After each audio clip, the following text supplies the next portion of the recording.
Kasongo ye Mombali nanga Kasongo mbona wewo Songa libala Sanibonani babukeli kusaseyilwe champion leli siyaphinda siyahlangana futhi kuyo iMafeking awo amanyala kuba yilelo dlanzana ke libanesibindi sokuzovela ngaphambili nawalo amanyala kwazise nawe phela ungaba naso isibindi sokuthi uzovela nawakho amanyala ngoba phela kuyimvela kancane ukuthi umuntu akhule kube uholokoqo lwentshebe noma uholokoqo lwebele engakaza benawo amanyala. Bayabhala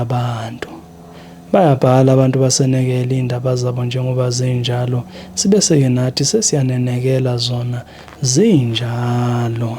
Namhlanje ke senekelwe lana udaba. Hayi mangingachithi isikhathi manginifundele lona nizwele mathupha.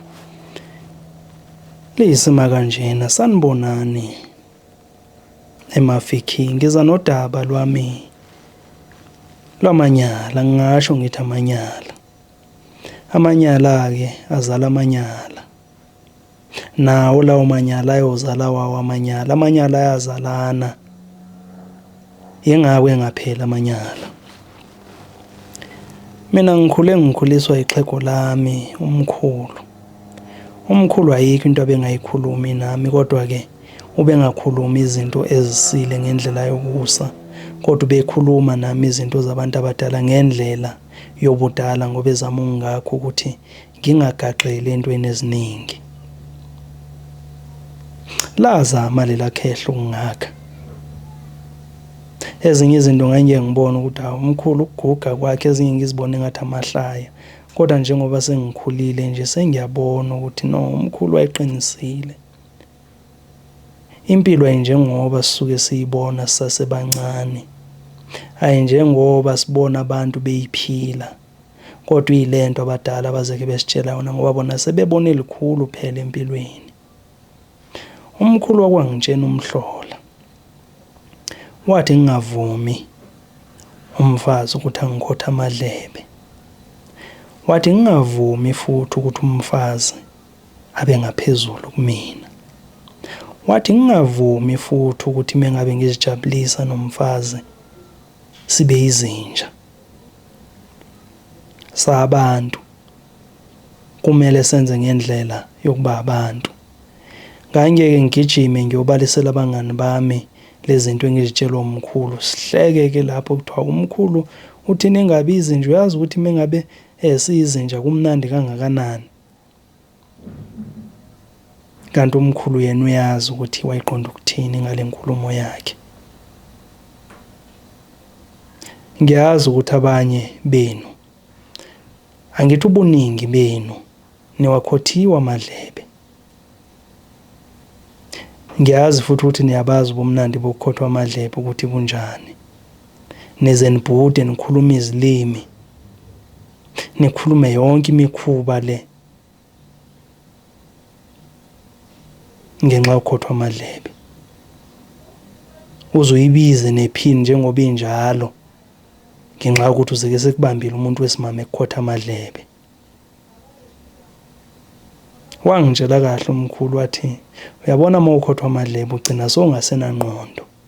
Hayi ukuthi wayisho ukuthi ngizalahlekelwa ingqondo ngihlanye kodwa wayisho ukuthi ngiyogcina sengenza izinto engingamele ukuthi ngiyazenza.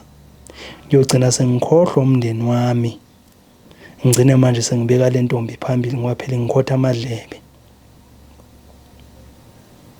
Nangempela ikhona intombazane engahlangana naye yangikhotha amadlebe.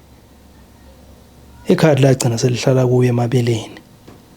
Ngicela kuye imali yokuthi ngithumele ekhaya kodwa ngitshela ukuthi hayi imali ayikho. Mzuzu lo yimi osebenza le mali ekuthiwa ayikho. Umkhulu wangitshela kahle ukuthi umuntu wesifazane akakwazi ukuthi abe ngaphezulu yimi ekumele abe ngaphezulu. Yimi umenzi.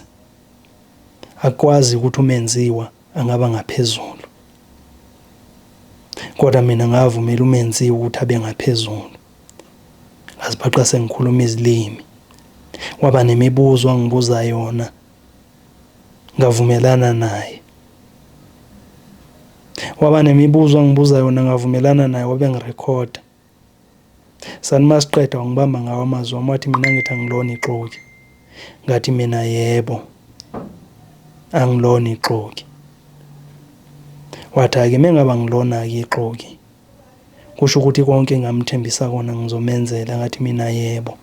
Wadlala i-VN.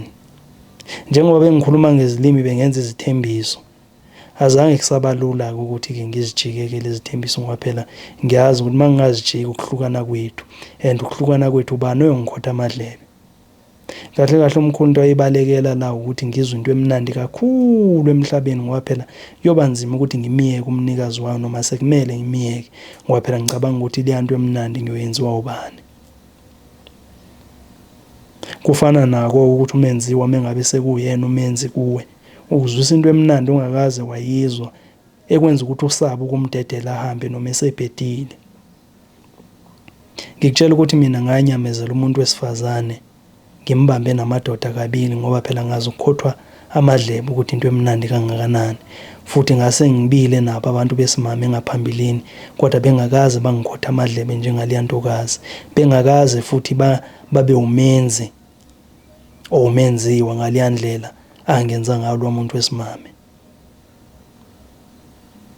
Umkhulu wayengikhuzile wathi ngingabi yinja mengabe ngizijabulisa kodwa mina ngaba yinja. Mawuba yinja uthinta nendawo engamele ukuthi uzithinte, ezikuzwisa olunye uhlobo lobumnandi ongakazi wabuzwa ngaphambilini, ugcine sozikhohlwa ukuthi ubani osukaphi. Bengithi angeke ngizovela nje ngicebise ukuthi abadala uma bekhuluma ngesinye isikhathi hayi ngoba bewosomahlaya kodwa basicebisa ukuthi singagaqeli ezintweni bona abagaqele kuzo. Ngiyabonga. Siyabonga.